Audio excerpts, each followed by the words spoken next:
한글은 과학적이고 위대한 문자입니다. 저는 이제 일본어 말고 한글을 가르칠 것입니다. 32년간 일본 국어를 가르쳐온 한 교사의 발언이었습니다. 그녀는 교토교육청 앞에서 이렇게 고백했습니다. 도대체 무슨 일이 벌어진 걸까요? 그 전에 잠깐 1초 만에 누를 수 있는 좋아요 버튼을 꼭 눌러주시면 영상 제작에 아주 큰 힘이 됩니다. 그럼 바로 사연 시작하겠습니다. 교토의 아침 햇살이 고등학교 교실 창가로 스며들고 있었습니다. 다나카 유미는 32년째 같은 자리에서 국어를 가르치고 있었죠. 52살의 그녀에게 일본어와 고전문학은 단순한 과목이 아니었습니다. 그것은 자부심이자 정체성 그 자체였어요. 여러분, 우리 문자 체계를 보세요. 유미는 칠판에 한자와 히라가나, 가타가나를 정성스럽게 적어나갔습니다. 한자 하나하나에는 수천 년의 역사와 철학이 담겨 있어요. 히라가나와 가타가나는 그 깊이를 보완하는 섬세한 도구죠. 이런 복합적인 문자 시스템을 가진 나라가 세상에 몇이나 될까요? 학생들은 고개를 끄덕였지만 몇몇은 책상 아래로 슬쩍 스마트폰을 들여다보고 있었습니다. 한국 드라마의 자막을 따라 읽으며 킥킥거리는 소리가 들려왔어요. 야마다-상. 유미의 목소리가 날카로워졌습니다. 수업 시간에 그게 뭐죠? 죄송합니다, 선생님. 야마다는 서둘러 핸드폰을 집어넣었습니다. 한글 자막이 너무 쉬워서 따라 읽게 되더라고요. 유미의 눈썹이 꿈틀거렸습니다. 쉽다고요? 그 단순한 기호들이? 네, 정말 신기해요. 며칠 보니까 어느 정도 읽을 수 있게 됐어요. 교실이 술렁거렸습니다. 다른 학생들도 고개를 끄덕이며 동조했어요. 유미는 가슴속에서 뭔가 불쾌한 감정이 치밀어 오르는 것을 느꼈습니다. 수업이 끝나자마자 유미는 성큼성큼 교무실로 향했습니다. 동료 교사들이 커피를 마시며 담소를 나누고 있었죠. 정말 이해할 수 없어요. 유미는 책상에 교재를 탁 내려놓으며 말했습니다. 아이들이 그 한글이라는 걸 쉽다고 하네요. 단순한 기호일 뿐인데 말이에요. 요즘 케이팝 때문에 그런 거 아닌가요? 옆자리의 미야자와 선생이 어깨를 으쓱했습니다. 바로 그거예요. 유미의 목소리가 한층 높아졌습니다. 우리 문자의 깊이와 아름다움은 무시하면서 그런 단순한 것에만 관심을 보이다니. 한글은 그저 표현 문자일 뿐이에요. 한자처럼 뜻을 담은 깊이도 없고 우리 가나처럼 섬세한 뉘앙스도 없죠. 그런 것을 따라할 수 있다고 해서 뭐가 대단한 건가요? 교무실이 잠시 조용해졌습니다. 유미는 자신의 말에 확신을 가지고 있었어요. 32년간 쌓아온 경험과 자부심이 그녀의 판단을 뒷받침하고 있었습니다. 집에 돌아온 유미는 거실에서 뜻밖의 광경을 목격했습니다. 15살 손녀 아야카가 텔레비전 앞에 앉아 한국 드라마를 보고 있었는데 놀랍게도 자막을 소리내어 읽고 있었어요. 사랑해. 고마워. 아야카는 더듬더듬하지만 분명히 한글을 읽어내고 있었습니다. 유미는 소파에 조용히 앉으며 손녀를 지켜봤어요. 지난주부터 한국 드라마에 빠져든 아야카였지만 이렇게 글자를 읽을 줄은 몰랐습니다. 아야카야, 언제부터 저걸 읽을 수 있게 됐니? 한 2주일 정도 됐나? 처음엔 그냥 소리만 들었는데 자꾸 보다 보니까 패턴이 보이더라고요. 아야카는 화면을 가리키며 설명했습니다. 이 글자는 사고, 이건 랑이에요. 합치면 사랑이죠. 유미는 내심 놀랐습니다. 자신이 아야카에게 한자를 가르칠 때는 몇 달이 걸렸는데 한글은 불과 2주 만에 기본적인 읽기가 가능해진 것이었어요. 할머니도 한번 해보세요. 아야카가 리모컨을 건네며 말했습니다. 정말 쉬워요. 유미는 화면 속 한글 자막을 유심히 바라봤습니다. 시옷, 아, 리을, 아, 이응, 히을, 에. 각각의 기호들이 조합되어 소리를 만들어내는 구조가 보였어요. 분명히 표현 문자이지만 그 조합 방식에는 나름의 규칙성이 있었습니다. 이상하네. 유미는 속으로 중얼거렸습니다. 정말로 체계가 있는 것 같은데. 그날 밤 유미는 잠자리에 누워서도 낮의 일들이 머릿속을 맴돌았습니다. 학생들이 한글을 쉽게 따라 읽는 모습, 손녀가 2주 만에 기초 문장을 이해하는 모습, 자신이 그동안 단순한 기호라고 치부했던 문자에 대해 다시 생각해보게 됐어요. 내가 가르친 한자는 몇 달이 걸리는데 저 문자는 왜 이렇게 쉽게 배우는 거지? 유미는 천장을 바라보며 의문을 품었습니다. 32년 교직 생활에서 처음 느끼는 당혹감이었어요. 다음 날 아침 유미는 평소보다 일찍 일어나 컴퓨터 앞에 앉았습니다. 한글에 대해 제대로 알아보고 싶다는 호기심이 솟아났거든요. 검색창에 한글의 역사라고 입력하며 자신도 모르게 새로운 탐험의 첫걸음을 내디뎠습니다. 다음 주 월요일 유미는 조심스럽게 계획을 실행에 옮겼습니다. 방과 후 자율 동아리 형식으로 관심 있는 학생들을 모아 한글을 가르쳐 보기로 한 것이었어요. 물론 공식적으로는 동아시아 문자 비교 연구라는 그럴듯한 이름을 붙였습니다. 선생님, 정말로 한글을 가르쳐 주시는 거예요? 야마다가 눈을 반짝이며 물었습니다. 실험적으로 해보는 거예요. 유미는 애써 담담한 표정을 지었습니다. 우리 문자와 비교해서 어떤 차이가 있는지 알아보자는 거죠. 첫 번째 수업에서 유미는 한글의 기본 원리를 설명했습니다. 자음과 모음이 결합하는 방식, 천지인 사상이 담긴 모음의 구성. 생각보다 체계적인 설계에 유미 자신도 놀랐어요. 기역, 니은, 디귿, 리을. 학생들이 따라 읽는 소리가 교실에 울려 퍼졌습니다. 2주 후 예상을 뛰어넘는 일이 일어났습니다.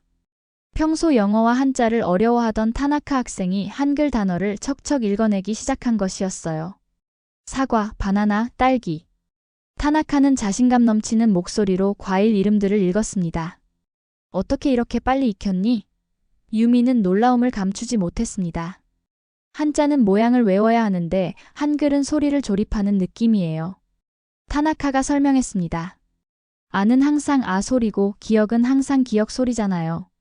조합만 알면 읽을 수 있어요. 유미는 가슴속 깊은 곳에서 무언가가 흔들리는 것을 느꼈습니다. 지금까지 자신이 단순하다고 여겼던 것이 사실은 효율적이었을 수도 있다는 생각이 들었어요. 한 달이 지나자 학생들은 기본적인 한국어 인사말과 간단한 문장을 읽을 수 있게 되었습니다. 유미는 매일 수업 후 집에 돌아가면서 혼란스러운 마음을 달래야 했어요. 한글은 단순한 게 아니라 체계적이구나. 유미는 손녀 아야카와 함께 한국 드라마를 보며 중얼거렸습니다. 자막 속 한글이 이제는 단순한 기호가 아니라 논리적인 문자 체계로 보이기 시작했거든요. 어느 금요일 오후 사회과 교사인 모리 아키라가 유미의 교실 문을 두드렸습니다. 40대 중반의 아키라는 학교에서 가장 진보적인 교사로 통했어요. 다나카 선생님, 혹시 시간 있으시면 잠깐 이야기할 수 있을까요? 무슨 일이세요? 유미는 한글 교재를 서둘러 가방에 넣으며 물었습니다. 한글 수업 이야기요. 학생들 사이에서 꽤 화제더군요. 아키라는 의자에 앉으며 미소를 지었습니다. 정말 흥미로운 실험이라고 생각해요.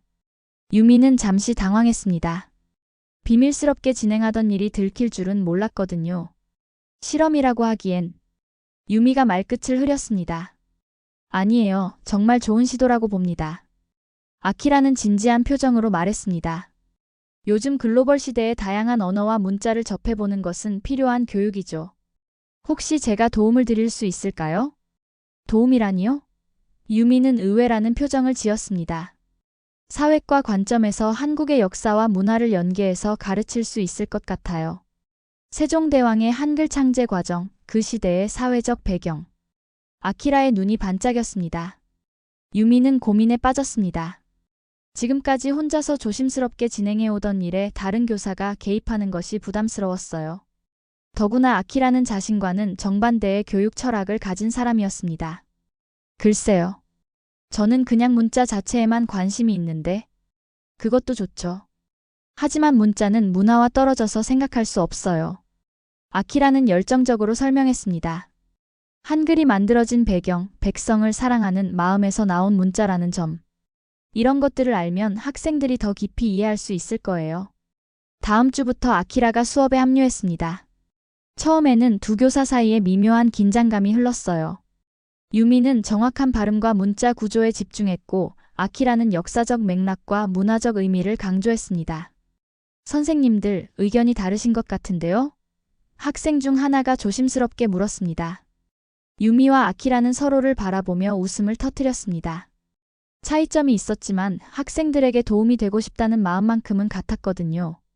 한 달 후 예상치 못한 파문이 일어났습니다. 몇몇 학부모들이 학교에 항의 전화를 걸어온 것이었어요. 입시에 도움도 안 되는 걸 왜 가르치는 거죠? 야마다의 어머니가 교장실에서 목소리를 높였습니다. 우리 아이가 대학 준비할 시간도 부족한데 한국어 같은 걸 배워서 뭐 했어요? 교장 선생님은 난처한 표정으로 유미를 바라봤습니다. 다나카 선생님, 설명 좀 해주시겠어요? 아이들이 자발적으로 참여하는 동아리 활동입니다. 유미는 침착하게 대답했습니다. 언어 학습 능력 향상에도 도움이 되고요. 도움이 된다는 게 증명된 건가요? 또 다른 학부모가 따져 물었습니다. 교무실에서도 동료 교사들의 시선이 곱지 않았습니다. 특히 같은 국어과 교사들의 반응이 차갑게 식어 있었어요. 국어 교사가 외국 문자를 가르친다니. 선배 교사인 스즈키가 혀를 찼습니다. 학생들이 일본어 공부에 소홀해지면 어떻게 할 건가요? 그런 건 아닙니다. 유미는 변명하듯 말했습니다. 오히려 언어에 대한 관심이 높아졌어요. 그런 식으로 말하면 안 되죠. 스즈키의 목소리가 날카로워졌습니다. 우리는 일본의 국어를 가르치는 교사예요. 정체성을 잃으면 안 됩니다. 유미는 자존심과 현실 사이에서 혼란스러워했습니다. 32년간 쌓아온 교사로서의 자부심이 흔들리고 있었어요. 그런데 다음 날 뜻밖의 일이 일어났습니다. 한글 수업에 참여했던 타나카가 유미에게 편지를 건넨 것이었어요. 선생님 감사합니다. 편지 내용을 읽은 유미의 눈가에 눈물이 맺혔습니다. 저는 원래 언어를 배우는 게 너무 어려웠어요. 한자도 영어도 다 힘들었죠. 그런데 한글을 배우면서 자신감이 생겼어요. 언어를 배우는 게 이렇게 재미있는 일인 줄 몰랐어요. 이제는 영어 공부도 전보다 즐거워졌습니다. 유미는 편지를 가슴에 꼭 안고 한참을 서 있었습니다. 학부모들의 항의도 동료들의 비난도 중요하지 않았어요. 학생 하나의 마음이 열렸다는 것, 그것만으로도 충분한 의미가 있었습니다. 몇 주 후 놀라운 변화가 시작되었습니다. 한글 수업에 참여한 학생들이 서로 한글로 편지를 주고받기 시작한 것이었어요. 선생님, 한국 친구들과 직접 편지를 써보면 어떨까요? 야마다가 제안했습니다. 인터넷으로 펜팔을 구할 수 있을 것 같아요. 그런 건 어떻게? 유미는 당황했습니다. 제가 도와드릴게요. 아키라가 적극적으로 나섰습니다. 한국의 자매 도시 관계를 이용하면 될 것 같아요. 한 달 후 정말로 한국의 한 고등학교와 교류가 성사되었습니다. 교토의 학생들이 어설픈 한글로 쓴 편지가 한국으로 날아갔고 한국 학생들이 정성스럽게 답장을 보내왔어요. 우리나라에 관심을 가져주어서 감사합니다. 한국 학생의 편지를 읽는 야마다의 얼굴에 감동이 가득했습니다. 일본 문화도 우리가 배우고 싶어요. 서로 친구가 되어요. 이 소식이 지역 언론에 알려지면서 화제가 되었습니다.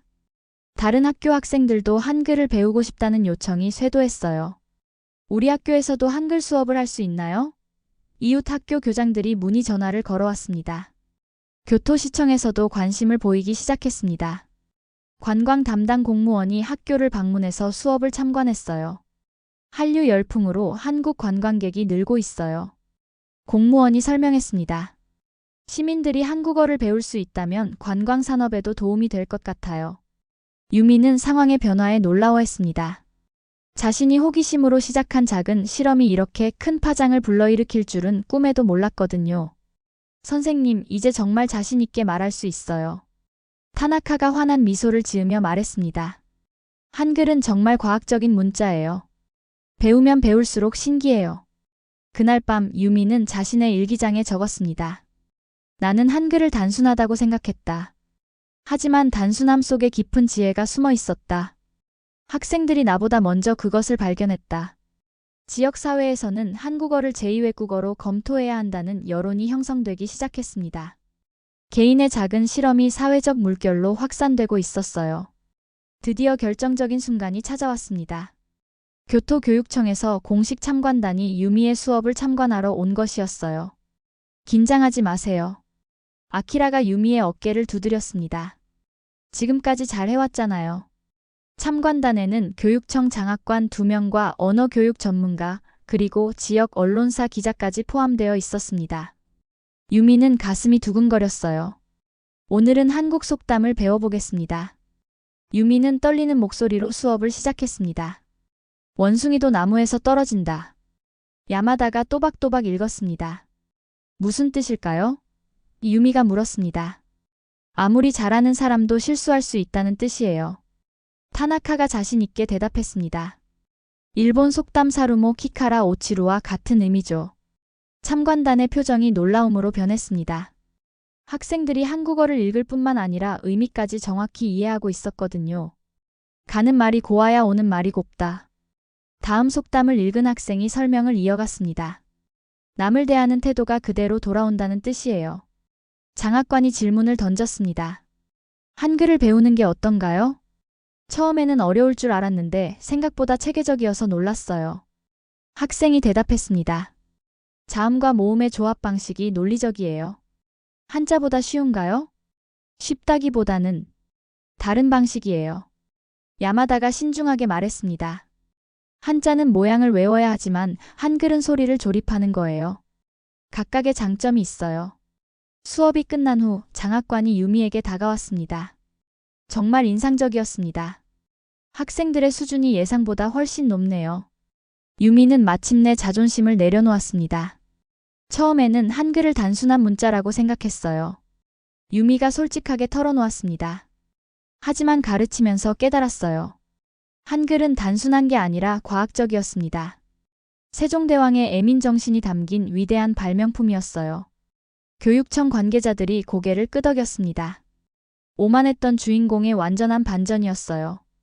2년 후 교토지역 고등학교에서는 한국어가 정식 제2외국어로 채택되었습니다. 유미는 한국어 교육 책임 교사로 선발되어 다른 교사들을 지도하게 되었어요. 다나카 선생님, 한글 발음을 어떻게 가르치면 좋을까요? 새로 부임한 젊은 교사가 질문했습니다. 무엇보다 체계를 이해시키는 게 중요해요. 유미는 경험에서 우러나온 조언을 해주었습니다. 한글은 소리를 시각적으로 표현한 과학적 문자예요. 그 원리를 알면 저절로 읽을 수 있게 됩니다. 요즘 유미의 가장 큰 기쁨은 손녀 아야카가 한국 친구와 직접 편지를 주고받는 모습을 보는 것이었어요. 할머니, 한국 친구가 교토에 놀러 오고 싶대요. 아야카가 편지를 들고 뛰어왔습니다. 제가 안내해 드릴 수 있을 것 같아요. 정말 대견하구나. 유미는 손녀를 따뜻하게 안아주었습니다. 그날 저녁 유미는 베란다에서 교토의 야경을 바라보며 지난 시간을 되돌아봤습니다. 자신의 오만함이 무너지고 진정한 교육자로 거듭나는 과정이 결코 쉽지는 않았어요. 하지만 그 과정에서 더 큰 것을 얻었습니다. 세종대왕의 애민정신이 국경을 넘어 아이들의 미래를 바꿨구나. 유미는 하늘의 별을 바라보며 중얼거렸습니다. 며칠 후 유미는 교무실에서 새로운 계획을 세우고 있었습니다. 한국의 더 많은 학교와 교류를 확대하고 일본 학생들이 한국 문화를 직접 체험할 수 있는 프로그램을 만드는 것이었어요. 아키라 선생님, 이번 여름방학의 한국 연수 프로그램은 어떨까요? 유미가 제안했습니다. 좋은 생각이네요. 아키라는 환하게 웃었습니다. 학생들이 직접 한국에 가서 배운 한글을 써볼 수 있다면 얼마나 좋을까요? 유미는 창밖을 바라보며 미소를 지었습니다. 34년 전 교직에 첫 발을 내디딜 때의 초심이 되살아났어요. 학생들의 성장하는 모습을 보는 것이야말로 교사의 가장 큰 보람이라는 것을 새삼 깨달았습니다. 그날 오후 마지막 수업에서 유미는 학생들에게 특별한 이야기를 들려주었습니다. 여러분, 선생님이 처음 한글을 접했을 때는 단순한 문자라고 생각했어요. 유미의 목소리에는 진심이 담겨 있었습니다. 하지만 여러분들이 선생님보다 먼저 한글의 진정한 가치를 발견해냈죠. 그것이 바로 배움의 힘입니다. 야마다가 손을 들고 말했습니다. 선생님, 우리도 처음엔 어려울 줄 알았어요. 하지만 선생님이 포기하지 않고 가르쳐 주셔서 여기까지 올 수 있었어요. 맞아요. 다른 학생들도 동조했습니다. 이제는 한국어가 제일 재미있는 과목이에요. 수업이 끝나고 학생들이 나간 후 유미는 혼자 교실에 남아 칠판에 한글로 한 문장을 적었습니다. 배움에는 끝이 없다. 자신에게 하는 다짐이자 앞으로도 계속 이어갈 교육자의 길에 대한 선언이었어요. 그 순간 아야카가 교실로 뛰어들어왔습니다. 할머니, 한국 친구가 답장을 보냈어요. 할머니께도 인사를 전한대요. 유미는 손녀가 건넨 편지를 받아들며 가슴이 벅차올랐습니다.